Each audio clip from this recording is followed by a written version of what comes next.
Hey, what's up? Michael Nicastro here. Today, I'm with my mom and we're going to be making pizza. It's a family affair. I love pizza. She loves pizza. Love pizza. Why do you love pizza? I was a little kid. We used to have pizza or hamburgers as our special treat. And pizza was always mine, because when we were growing up, we had Chinese food all the time. And my mom cooked that Chinese food, and you've seen that she is the master in cooking Chinese food. Michael's father is Italian. He liked pizza too. So we just had pizza all the time. We have some store-bought pizza dough. In our neighborhood in Long Island, there's a lot of pizzerias, so it's easy to get. But most supermarkets have pizza dough already. So I would just buy that. It's super easy. You don't have to ferment the dough and it takes too long. So buy the pizza dough.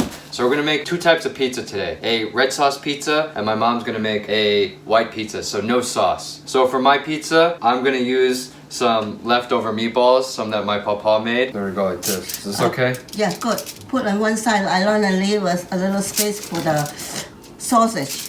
They like it sausage. We have some tomato sauce, so this is also what my papa made, her secret recipe. We have some roasted eggplant. So this has just been cut thin, put in the oven with a little olive oil, salt and pepper, and roasted about 10 minutes on each side, about 350-degree oven. You want to check on it. It will shrink up a little bit, but it's packed with flavor and it goes great on pizza. And then we have some mozzarella cheese. We're using low moisture mozzarella. If you used fresh mozzarella, it has more moisture, so it's going to be more watery. So now my mom's going to talk about how she's going to make her white pizza. So I like white pizza. I don't like tomato sauce all the time. So I take the same pizza dough and I am going to do a classic potato and rosemary pizza. Sometimes you make potatoes in the morning for breakfast and you have an extra one. I put potatoes. I like kale, celery, so I put that in. If you have any other vegetables that you have, you can actually make it. Sometimes I just make a vegetarian pizza too. And it's just simple spices with olive oil, salt and pepper, some Italian seasoning or oregano. It's very, very easy. So we're gonna start prepping the pizza right now. We're gonna start with the white pizza, potato and rosemary pizza. What are we gonna do? So I boiled the potatoes earlier for about 20 minutes or 30 minutes, depending on how big your potatoes are. Any kind of potatoes will do. Kind gold, white potato, whatever type of red potatoes. You boil them just in water and it's very easy. And then afterwards you let it cool and you just peel the skin off of them. It's very quick. You don't need the skin. Some people use the skin. The red potatoes, actually you can eat the skin. They're very delicate and buttery. So these potatoes are Long Island russet potatoes. So the skin is a little bit more chewy. That's why you don't want it on the pizza. But the red potatoes are silky and they're easy. And actually sometimes I leave a little bit on there. Some of you are skeptical. Potatoes actually taste great on pizza. Don't worry, it's gonna be good. For the kale that's gonna go on, it's super healthy. You get it in your $50 salad, you're gonna have it on your pizza now. With these fresh kale, like the large kale, not the baby kale that you buy at Whole Foods, this is like a fresh kale stock. Maybe you guys haven't seen this before, just kidding. So what you're gonna do, this stock here is very thick and you don't really wanna put that on the pizza, but I would save this for like soups or stir fries. I would use that. So to get the kale off, just pull it off the stalk. Again, this one, carrot. You don't have to do that. I just pick it off each one because I can't pull it so much. Bite-sized pieces will be fine. Did always wash your vegetable. I slice it up thin. The thinner the better, I think, as much as you can. And then I just put it in this bowl. Very easy. So we have some already cut in the bowl. If they break apart, it's okay. If it's smaller pieces, it's okay. I just put some olive oil in. Potatoes actually soak up a lot of oil, so you have to be careful. Sometimes it gets very oily. And pepper, some salt. You can mix that. And if they break apart, it's okay. And a little Italian seasoning. Italian seasoning has basil, oregano, thyme, a little bit of a mixture. Now I'm adding the rosemary. Rosemary has a very strong taste. It's a little particles. You have to crush them up a little bit so you're not getting a big, long bite. So it's dried rosemary. In the summertime, we grow our own rosemary? Yes, we have our own garden and it's green, and then we dry them for the winter time so we have something. Yeah, rosemary is nice, but if you eat too much, it kind of tastes like sticks, so. A lot of people don't like the taste of rosemary, but I think it's good. It's a very distinctive taste. And we could add a little hot pepper if you... And that's it. That's the topping for the pizza. So now, basically the red pizza is simple. It's just tomato sauce, eggplant, mozzarella cheese, and our meatballs that are already prepared. Just gonna cut them up into little strips. I'm not gonna mash them up. I still want them to be kind of I don't want like mashed meat on the pizza. I want meatballs on the pizza.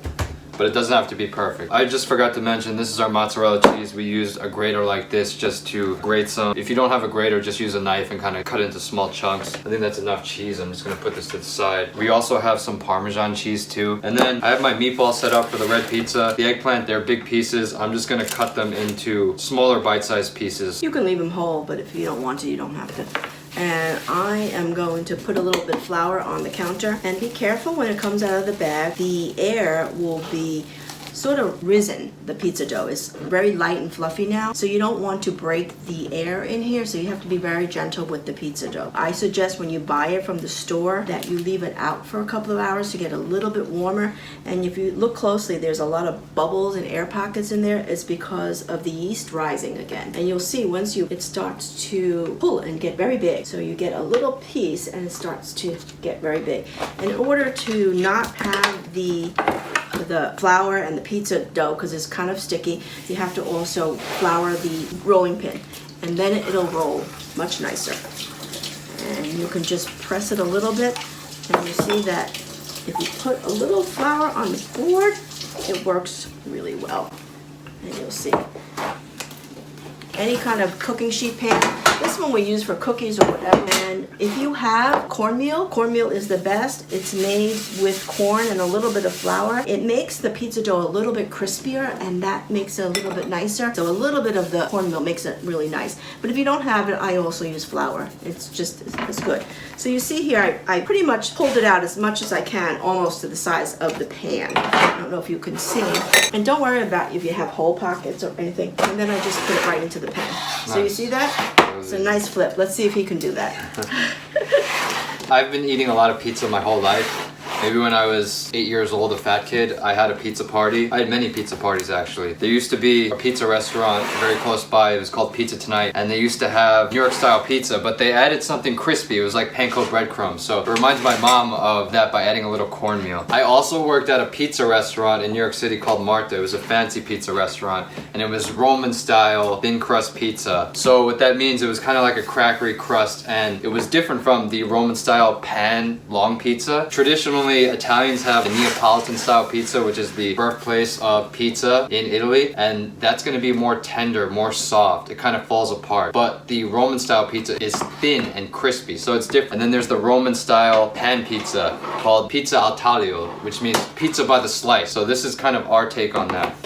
Chicago, they make that deep dish pizza that is about 1 inch of bread, and then they put so much toppings on it. I personally like a thin pizza, but everybody likes their own, and it doesn't matter. See, some of my pizza is a little thin at certain parts, but that's okay. Don't worry about that. And if you have holes in your pizza, all you have to do is move the dough over a little bit and pat it in.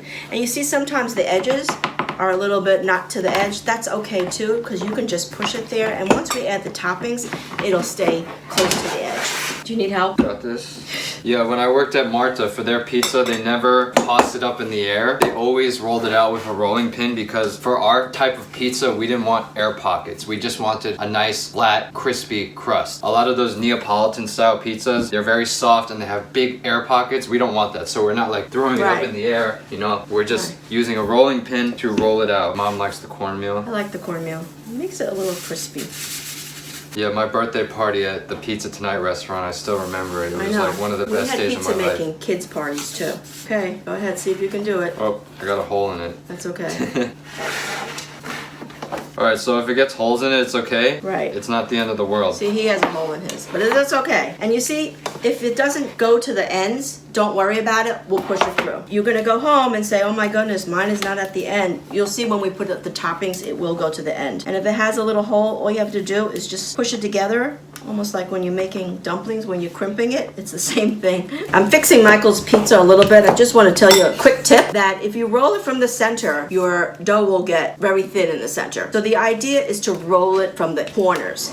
If you roll it from the corners, you're stretching the dough further. Then it's better. Now you have a really big piece. I guess moms know best, even Chinese moms. So how to make pizza. And then you take it. Now it's a good flip. Okay, now it's a little wider. And then otherwise, if you don't roll it from the ends, your ends will be too thick and then the middle will be very thin. So we're ready to top our pizzas because the dough is all laid out. Potato and kale and celery and rosemary spice. We put a little bit of olive oil on the kale so it doesn't burn in the oven. And you always have to season as you cook. So the potatoes first. Potatoes first. Put a little bit of layer. And you see some of them are broken up. That's okay. You could give me a little cheese too. You can sprinkle on a little cheese on the Parmesan. Do you want Parmesan? Parmesan first. I like Parmesan first. And basically, it's any type of vegetable topping you want. Sometimes I put corn. Sometimes I put asparagus. This is about 2 potatoes also. It doesn't take that much. And you just push it to the sides.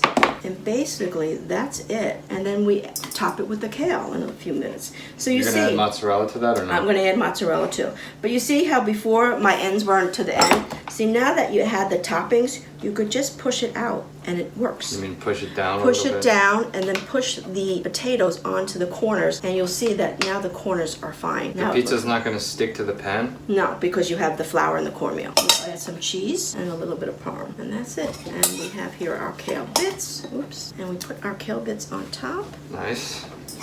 And that's it. All right, guys, I'm just curious. Leave a comment below of how many slices of pizza you can eat. Now, I know my good friend Jeremy Young, he is a medical professional. He is a radiologic technologist. That's a long word, but he can actually eat 6 slices of pizza still.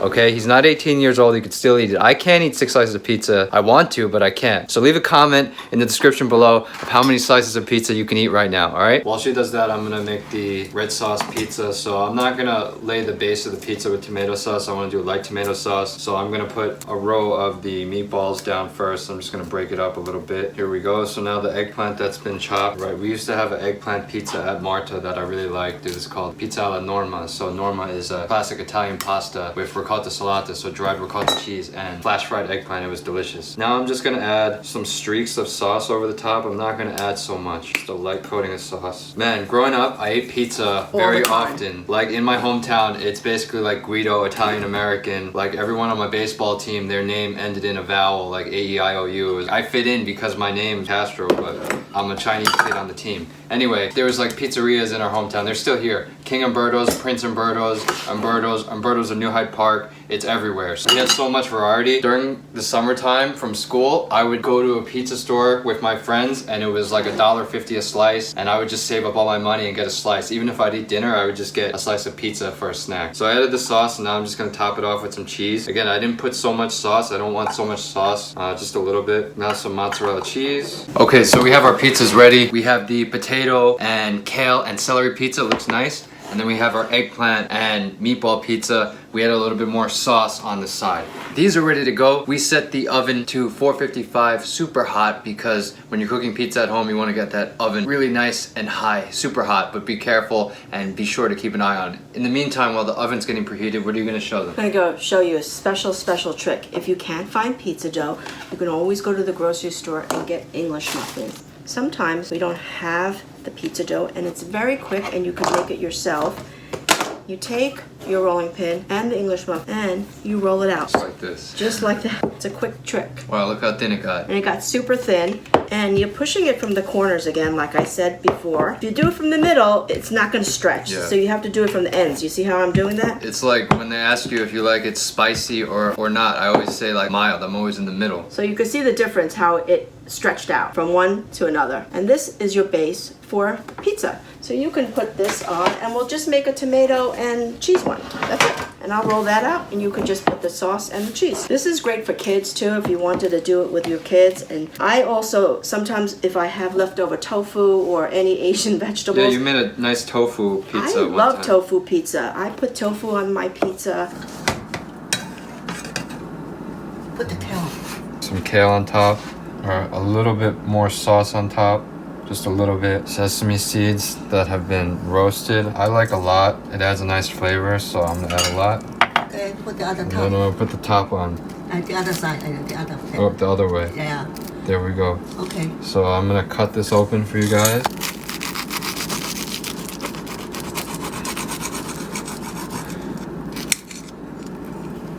There you are. Okay, there we are. There's a tofu sandwich. It looks like a cheese sandwich. If you want to put cheese, you can put cheese. Yeah, you go put cheese. Oh, go sit down, please. Okay, I'm gonna have a bite of it. When Papa made that pan-seared tofu, we took the leftovers and we put it on top of the pizza with some kale too. It was very delicious. You really can't go wrong with pizza if you use good ingredients. Pizza is good. The sauce that we have is a homemade sauce, but you can buy just a good jarred tomato sauce. So just buy good ingredients. Yeah. So he puts a little sauce on the bottom. When you buy frozen pizza, fast food pizza, it's not going to be the best ingredients, so it's not going to be that healthy. But if you're using all fresh ingredients like fresh vegetables and this and tomato sauce, like actual food, it's going to taste better. Parmesan and mozzarella, and it's very easy. And then we could put a little bit of Italian seasoning on, and that's so simple. Yeah. And anyone could make this at home. You go to the grocery store and you buy that. Easy. And don't tell them you use English muffins. See what they say. You put a little Italian seasoning. By the Italian seasoning, it has everything in it, so it's kind of good for everything. And that's simple. It's so easy. You could add chili oil on pizza too. I want to do that, like chili oil, tofu. So pizza is just a canvas for any type of ingredient. So that's why they have like barbecue chicken and all these Right. crazy We toppings. have But that. if you ever see an Asian pizza place become really popular soon, I did it. You're the first to hear it. So now your oven is really preheated very hot. And why we add such a hot oven is because we want our crust to be very crispy. If you put your pizza in a very low heat, your crust will be very soggy. So the higher the heat at first is the best. And then you turn it down and then you bake it a little bit. Yeah. And that's it. So I'm gonna open these and put them in the oven. And they look good. Do you want to add anything else on it? No, it looks good. I think it's good. It smells really good. It's a hot oven, so get it in and close it out. Put this in too. Yep. And how long are we gonna cook it for? Cooks overall of about 25 to 30 minutes, depending on how hot your oven is. I actually check it in 15 minutes to see how it's going. Are you gonna move it around? I move it around, I turn it around, and then I just check the bottom to make sure it's not burning. Okay, yeah. The main key here is there are hot spots in the oven, so you need to be cognizant of it. So just as a good practice, just keep an eye on it. Check it every 10 to 15 minutes. Your oven is on super high in your home too, so just be aware of any fire alarms in your house. Okay, sometimes it goes off, so if you're opening the oven a lot, the alarm's gonna go off. And just to give you some perspective, in the pizza restaurants, when they're using like a brick-fired oven or a wood-fired oven, the temperature is gonna be about 700 to 900 degrees Fahrenheit, anywhere from 90 seconds to 5 minutes just to cook one pizza. We don't have that type of power in our oven, but you can still get a nice quality pizza by using a pan and cooking at home. Also, I forgot to tell you, if you don't have English muffins, we like naan because we like Indian food. No, you like Indian. I do. Sometimes, don't tell anyone, but I do make an Indian pizza. I have leftover chana and leftover. Chana is the chickpeas with lentils, and I put that on pizza too, on the naan bread. It's really good with some cheese. It's delicious. Any leftovers, if you can make pizza with leftovers. That got me thinking too, if you're a vegan out there, you can maybe use some hummus on top of your pizza. That'd be a nice vegan option. Some hummus and some roasted mushrooms, that would be nice as well. Okay, I'm gonna check on the pizza. It's been about 15 minutes. Wow, it looks really good. The crust popped up a little bit. It's really getting there. Look at this one. Looks really See, good. when the pizza oven is so hot, you get that little burst of bubble. You notice that sometimes you go to a pizza parlor, there's that bubble in there. Yeah. It's because the pizza oven is so hot, that's why. Now we can turn it down a little bit. Even our little minis are looking good. So good. Cooked yet. So just watch it the whole time. Watch it the whole time. All the ingredients are already cooked basically. They don't really need to be heated because if you notice the meatballs were already cooked, so there's nothing raw on there. And all you need to do is get that dough cooked. So that's the key. The higher temperature, cook the dough, and that's it. And make it really hot. And then it'll be done. So it's at 480 right now. I'm putting it on 480 because Okay. I want it done in 5 minutes or 8 minutes. Open the windows in your house. Yes. Be careful because your fire alarms will go on when the oven's hot. So it's not a great thing to make pizza like this at home because your oven has to be hot. So you have to be very, very careful when you make the pizza because the oven is so, so hot. The English muffins we took out because I think they're done because they're small. Let's check So them let's put them on a cup. Are they good? Feels crispy. Okay. You bought this. This is nice.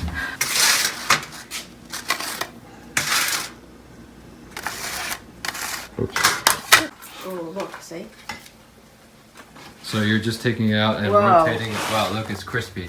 See? Look at that. You can hear it.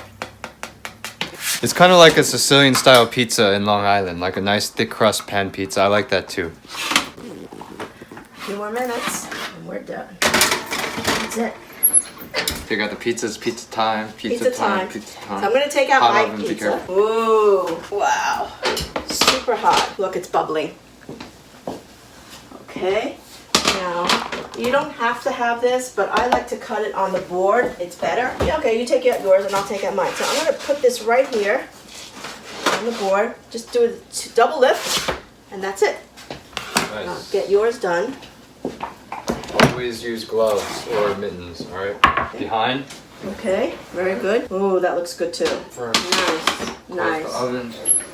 nice, nice, nice, nice. Try to hold it from the middle, but you see how crispy it is? You won't have a problem taking it off the pan. Perfect. It's perfect. There we go. I don't know how it is to work in a pizza restaurant where you're by the oven all day. It must be super hot. So shout out to people at Marta. So good. Okay. Good job, Mom. Thank you for showing us how to make your pizza. This is homemade pizza. You hear it? Check out that crust. Look at that. We didn't even put oil on the bottom of the pan and it still came out crispy. It's real. Okay. Let me cut this. It's a square pan pizza, so we're gonna just cut it in squares. It's much nicer. I used to make pizzas also when we had summer parties in the backyard. I remember when he had his yeah. first grade Barney party, I would make little square pizzas for appetizers for everyone. And we put sometimes tomato sauce, sometimes sausage, whatever we had. And we make these little bite-sized little appetizers. Everyone loved them. My mom likes pizza. You grilled pizza too, right? I grill pizza in the Very cool. backyard. That's a little bit difficult, and we'll have to do the barbecue pizza later on. On the grill is very, very hot. And you have to be very, very careful, otherwise. So, it looks good. There we go. So you see the kale didn't burn, but it has like a nice crispy kale topping. The dough has to cook properly. Otherwise you get soggy pizza. If you put it in a lower oven, it doesn't come out as good. That looks good too. This looks good. This is a huge slice. Let's cut a small piece. Yeah. And we happen to have meatballs. Sometimes we have chicken teriyaki, and we make a chicken teriyaki one, actually. I'm excited. See how nice? Bite-sized pieces. I'm gonna get a plate. I'll get a small plate. You. I'm gonna do the bite-sized one first and see how it is. I'm always a corner slice type of guy, like a crispy, so is my father. They're hot. Don't burn your mouth. Maybe They're very good. Thank you, Mom. we should wait 5 minutes, otherwise you burn your mouth. And these little mini pizzas are great. They're tiny, very easy to make. You don't have to open up your big oven. You can make them in the toaster oven. And actually, you can cut these into triangles and make them for little appetizers. Yeah, and you can eat like 10 of them. I remember when I was younger, I ate a lot of frozen pizza, and I'm ashamed of it too. I ate like Elio's, those square pizzas. I also ate pizza bites, pizza bagels, Totono's pizza bites, pizza bagels, and Elio's square pizza. All of that, I ate that too. The key with these English muffin pizza is to put the sauce on the bottom. We like it that way. It makes it nice and soft, and then the cheese melts on top. That's really good too. It's simple. Yeah, this pizza is good. Thank you, Mom, for showing us how to make your pizza. Anyone can make pizza. You don't have to be Italian. You just gotta put your own spin on everything, okay? Cheers. Crispy. Crispy. Really crispy. You can't cook it in a low temperature oven for 2 hours. It's gonna be terrible. Terrible. All right? Terrible. Hot oven, cook it fast, but watch it. Don't burn down your house and use good ingredients. See the cornmeal too? A little bit of that cornmeal. Just a little bit. Didn't it make it nice and crispy? This eating pizza now reminds me of when I was a manager at Marta. So a perk that we had, every night we had one manager meal. So we could pick anything off the menu except the dry aged duck, porterhouse steak, 48-ounce pork chop. We couldn't eat that, but we had pizza. So I ate a lot of pizza when I worked at that restaurant. A nice pizza almost every night, but I kept my figure, okay? Because so pizza is healthy in moderation. Even though I was having it every day, like I was working like 15 hours, I was okay.